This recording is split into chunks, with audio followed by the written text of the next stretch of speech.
Hello everybody, and welcome back to the channel for this week's safety recap.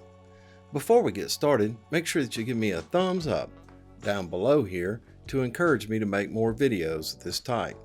Also, subscribe to my YouTube channel where you will find additional videos of this nature, toolbox safety topic videos, and leadership training videos. Well, let's go ahead and get started with this week's safety recap. I'd like to thank each and every one of you for welcoming me onto your job site this past week. I continue to be impressed and pleased at the level of professionalism and safety consciousness I witnessed during my visits. Please continue to do the good work and become the one to be emulated by others. There were some noted safety concerns, and I will address them after a few words about achieving zero injuries in the workplace. I read an article, and it's from Safety Talk Ideas, and I found this in Raken, which is a digital job site management app. It's entitled Zero Injuries in the Workplace. There are many arguments both for and against having the goal of experiencing no injuries. At the management level and the field level, many employees feel that experiencing zero injuries over a long time is incredibly unrealistic. Because of perception, many employees are put off by the amount of effort it would take to achieve zero injuries. This should not be the case. No one should be put off towards safety due to a company setting zero injuries as its goal. Giving zero a fighting chance. If everyone at the work site does not believe that a zero injury year is possible, then most likely it will not be, even for a short amount of time. Our actions are often a reflection of our thoughts and beliefs. If we think safety is just a waste of time and it is impossible for everyone to avoid injury while at work, then it will most certainly show in how we choose to carry out our task. It is necessary to switch your mindset to be open to the idea that achieving zero injuries is at least possible despite how hard it may be. Individual workers lead the way towards zero. As individual workers, there are many things we have control over to do our part in preventing workplace accidents and ensuring no injuries. While a lot of the safety culture can be influenced by upper management or direct supervisor, it is the individual worker who truly forge the way to whether or not safety is embraced and implemented every single day. It is estimated that over 80% of all people injured on the job are at least partly responsible for the incident occurring in the first place. If you consider the individuals injured due to the unsafe actions of a coworker, what is left is a tiny percentage of injuries resulting from an external cause. Because of this fact, we as individuals have the power to prevent the overwhelming majority of workplace injuries. In summary, most workplace injuries are caused by unsafe decisions and unsafe actions of individuals. If the majority of a work crew believes the possibility of zero injuries exists and takes actions on this belief, then it is truly possible to prevent injuries. Remember to focus on one task at a time. Do not focus on the amount of effort it will take to avoid injuries over a long period of time. What is important is the task you are about to do once you start. As a discussion point, have this discussion.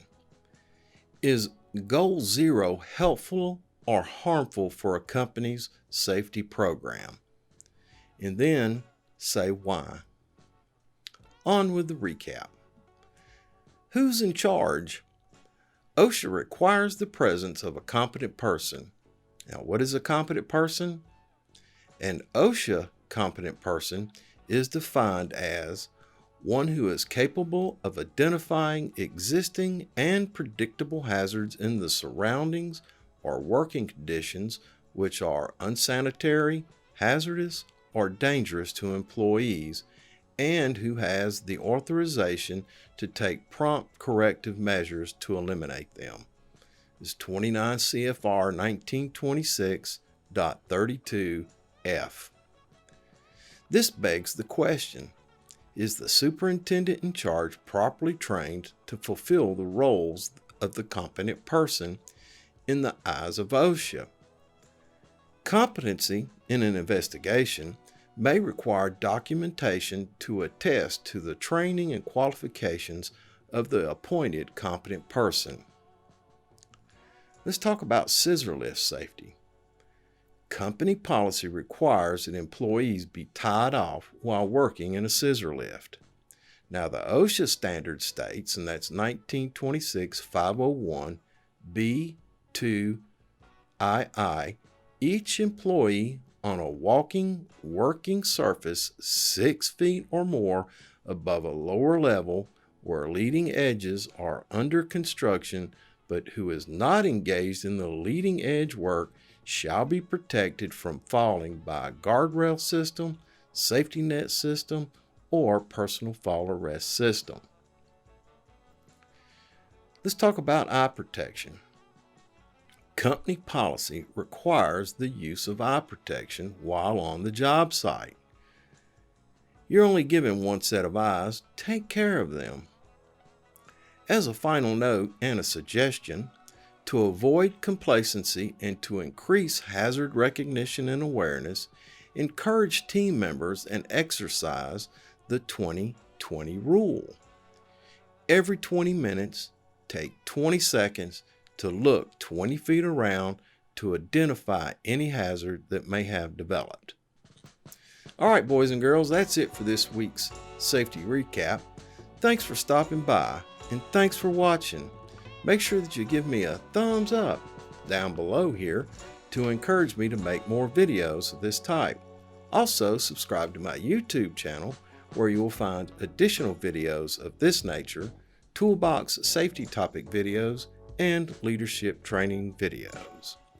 And until we see each other again, take care of yourself because you're number one. Look out for your co-workers and help ensure their safety. Have a grateful day, and remember, I will see you in the field.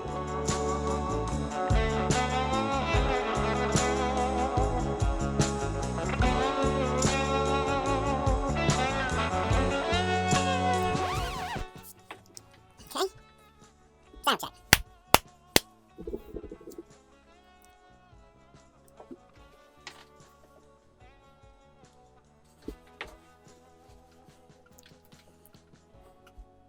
All the management and individual workers, it is the individual worker